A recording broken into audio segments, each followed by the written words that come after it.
کہتے ہیں کہ اگر آپ فجر کے وقت مسجد نبوی کے سہ میں کھڑے ہوں جب ہوا میں ٹھنڈک ہو اور پورا شہر نیند کی آغوش میں ہو تو آپ ایک تہذیب کی دھڑکن کو محسوس کر سکتے ہیں۔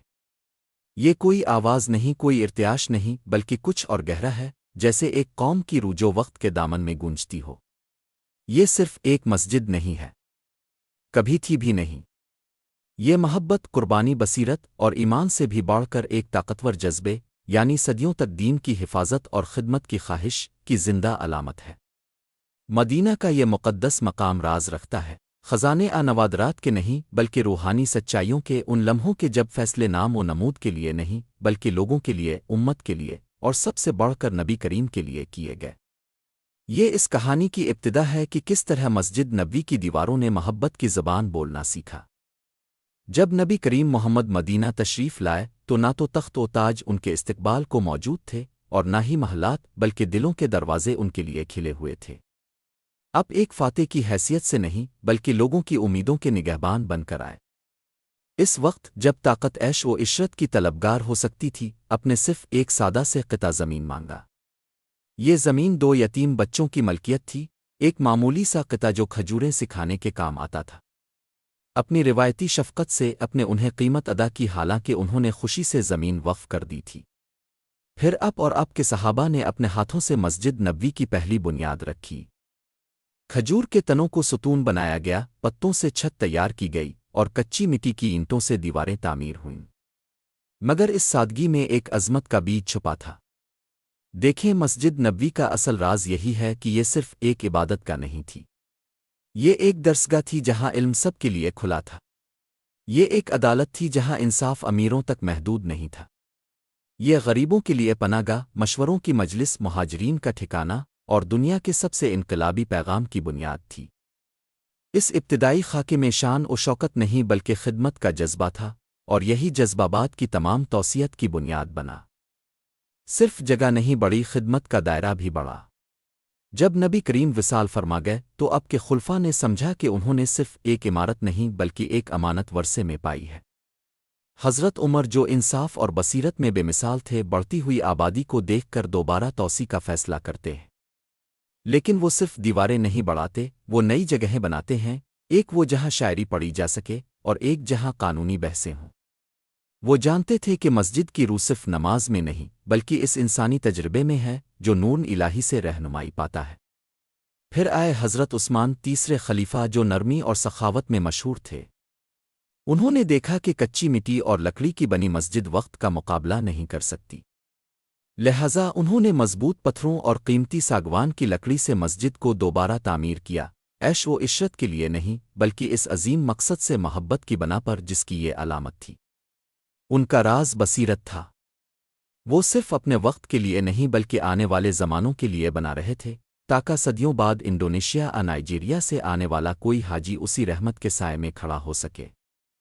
لیکن شاید سب سے دیدہ زیب تبدیلی اس وقت آئی جب الفاموی خلیفہ ولید بن عبد الملک نے مسجد کی توسیع کی۔ انہوں نے روم اور مصر سے ماہر فنکار بلائے، عیسائی، یہودی، مسلمان، فن کے ماہرین، جنہوں نے مسجد کو پہلی بار موزیک، بلند ستونوں اور اونچے میناروں سے مزین کیا۔ مگر اس جمالیات کے باوجود ان کا مقصد واضح رہا۔ انہوں نے نبی کریم کے روضہ مبارک کو مسجد کے اندر شامل کیا، یہ دکھانے کے لیے نہیں کہ وہ کیا کر سکتے ہیں بلکہ یہ یاد دلانے کے لیے کہ سب کچھ نبی کریم کے مرکز سے شروع ہوتا ہے اور وہیں ختم ہوتا ہے۔ ان کا یہ فیصلہ پتھر پر کندہ ایک عقیدہ بن گیا۔ مگر تاریخ ہمیشہ نرمی سے پیش نہیں آتی۔ وقت نے مسجد کو 2 مرتبہ آگ کے امتحان میں ڈالا، 1256 اور 1481 میں۔ تصور کریں اس لمحے کو، آگ، خوف، افسوس، یقین نہ آنے والا صدمہ۔ اور پھر ہر بار جواب صرف تعمیر نو نہیں تھا بلکہ تزئین تھا۔ مملوک سلطان بیبرس نے صرف متاثرہ حصے بحال نہیں کیے بلکہ نبی کریم کے روضہ مبارک کے گرد لکڑی کا انتہائی خوبصورت اور احترام سے بھرا ہوا حصار تعمیر کروایا۔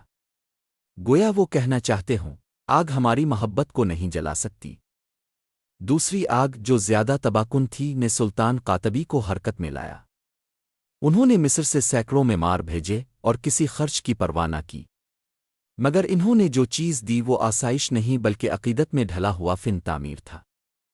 انہوں نے بنیادوں کو مضبوط کیا، گنجائش بڑھائی اور عوام کے لیے سہولیات شامل کیں، جیسے پانی کے فوارے، مدارس اور دیگر ضروریات۔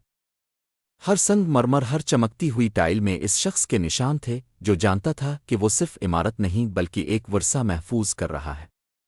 پھر آئے عثمانی ترک سلطنت کے وارث اور ذمہ داری کے نگہبان۔ سلطان عبد المجید اول نے 10 سال سے زائد عرصہ مسجد کی توسیع پر صرف کیا۔ انہوں نے ماہر کاریگر لائے جن کے نام آج شاید کوئی نہیں جانتا، مگر جن کا کام آج بھی لاکھوں کو متاثر کرتا ہے۔ محرابوں میں گھومتی ہوئی خوشخطی، سورج کی روشنی میں چمکتی ہوئی ٹائلیں، سب کچھ ایک ہی پیغام دے رہا ہے: یہ ہماری ملکیت نہیں، یہ امت کی امانت ہے۔ ان کی توسیع کوئی سیاسی کامیابی نہیں بلکہ روحانی تسلیم و رضا کا مظہر تھی۔ پھر جب یہ ذمہ داری سعودیوں کے پاس آئی تو یہ کہانی ختم نہیں ہوئی بلکہ ایک نئی رفتار سے جاری ہوئی۔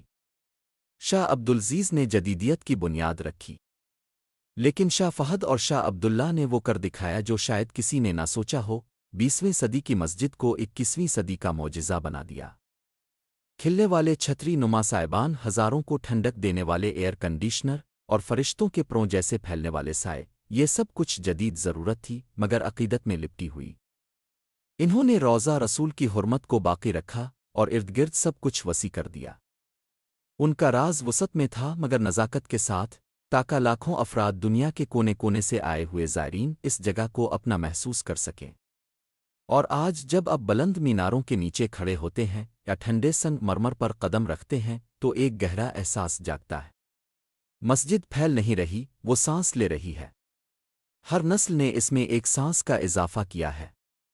کچی مٹی کی دیواریں اس کی طفولیت تھیں، پتھر اور سنگ مرمر اس کی جوانی، آج کی ٹیکنالوجی اس کی بلوغت، مگر اس کا دل وہ کبھی نہیں بدلا، کیونکہ مسجد نبوی کا اصل راز یہ ہے: یہ زندہ ہے، یہ ہماری ترقی کے ساتھ ترقی کرتی ہے، یہ ہماری دولت نہیں بلکہ ہماری محبت کی عکاسی کرتی ہے، یہ طاقت کا مظاہرہ نہیں بلکہ دعا کی زبان ہے، یہ شہر پر غلبہ حاصل کرنے کے لیے بلند نہیں ہوتی بلکہ لوگوں کو خوش آمدید کہنے کے لیے۔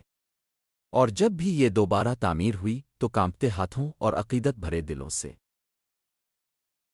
یہ سفر ایک پیغام کے ساتھ بندھا ہوا ہے، ایسا پیغام جو چیختا نہیں بلکہ نسل در نسل سرگوشی کرتا ہے: اگر آپ کسی چیز سے محبت کرتے ہیں تو آپ اسے تعمیر کرتے ہیں، اس کی حفاظت کرتے ہیں، اسے صرف جسمانی طور پر نہیں روحانی طور پر بھی پھیلاتے ہیں۔ اور اگر آپ کی محبت سچی ہے تو وہ آگ، جنگ، سیاست اور وقت سب پر غالب آ جائے گی۔ مسجد نبوی کبھی بھی نبی کریم کا محل نہ تھی، لیکن وہ ہمیشہ کے لیے آپ کا گھر بن گئی۔ یہ جغرافیائی طور پر اسلامی دنیا کا مرکز نہیں، مگر روحانی طور پر شاید وہی ہے، کیونکہ نبی کریم سے محبت کا مطلب ہے ان کے بنائے ہوئے مقام سے محبت، ان کی سکھائی ہوئی تعلیمات سے محبت اور ان کے عطا کیے ہوئے الہام سے محبت۔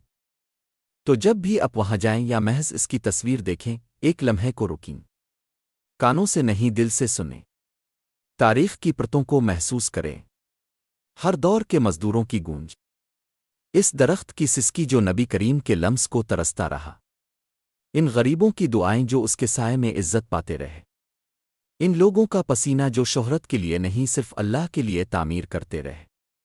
مسجد نبوی صرف ایک مسجد نہیں، یہ مدینہ کا زندہ دل ہے، اور یہ دھڑکتا ہے کیونکہ آپ اسے یاد رکھتے ہیں۔